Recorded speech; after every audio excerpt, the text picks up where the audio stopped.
Hello, Goslings, and welcome back to Vlogmas. Welcome to day 14, where we'll be looking at Reddit gold stories again, and this one is pretty spooky. Alright, Goslings, it's day 14 in our calendar, and I'm looking for it now, and it's a cute scene, actually. So it is one Yeti looking at stockings and Christmas ornaments, and he looks very pleased with himself. Hopefully we'll be just as pleased when we open it and find some chocolate.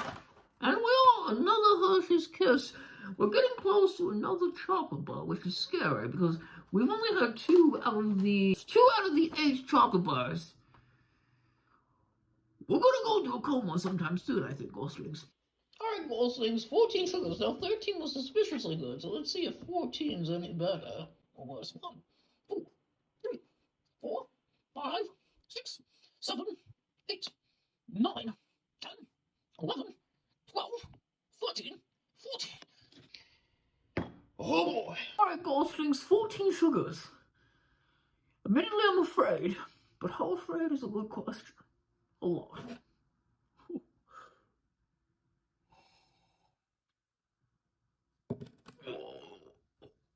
I felt that one in my heart, Goslings.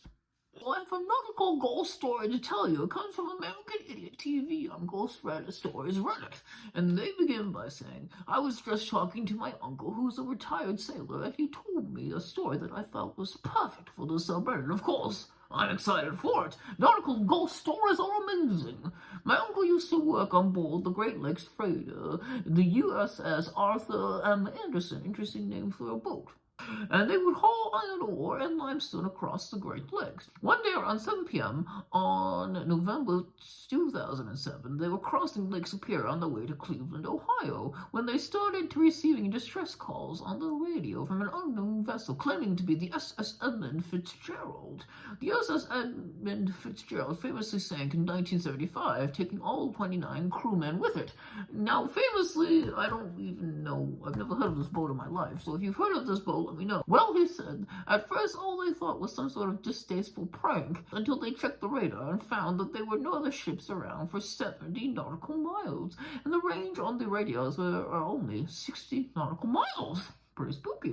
He said the voice they heard from the radio described a heavy storm and high winds, and that they were having a hard time holding their own. My uncle said you could hear true fear in the man's voice over the radio, but the thing is, there was no storm at all. In fact, the water was calm and the night was clear.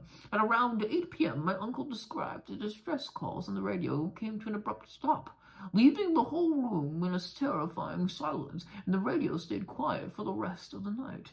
Nobody was able to sleep that night, haunted by what they had witnessed.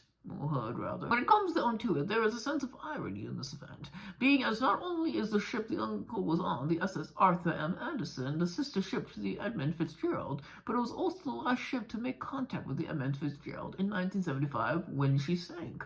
Could my uncle and his shipmates have actually made contact with the ghosts of the crew of the Edmund Fitzgerald? Or could there be another explanation to this event? We'll never know, but it made for one of the creepiest stories I've ever heard. Now, this is a really good ghost story. Now, when I covered another ghost ship, the famous ghost ship of the North Cumberland Strait, people said ghost ships weren't real, so it'd be interesting to see if this crowd believes that this ghost ship actually happened. It's a very great story all the same. It got me chills, it got me goosebumps. I love the idea it's still calling out to his sister ship all these years later. Pretty spooky, Goslings. Let me know what you think down in the comments below. So ends day 14 of Vlogmas, Goslings. I hope you enjoyed. If you did, please like, comment, and subscribe, and I'll see you here tomorrow for more Vlogmas content. And remember, if you see any ghost ships, be sure to say hi, and then call me, because I can definitely deal with a ghost ship. I'm qualified.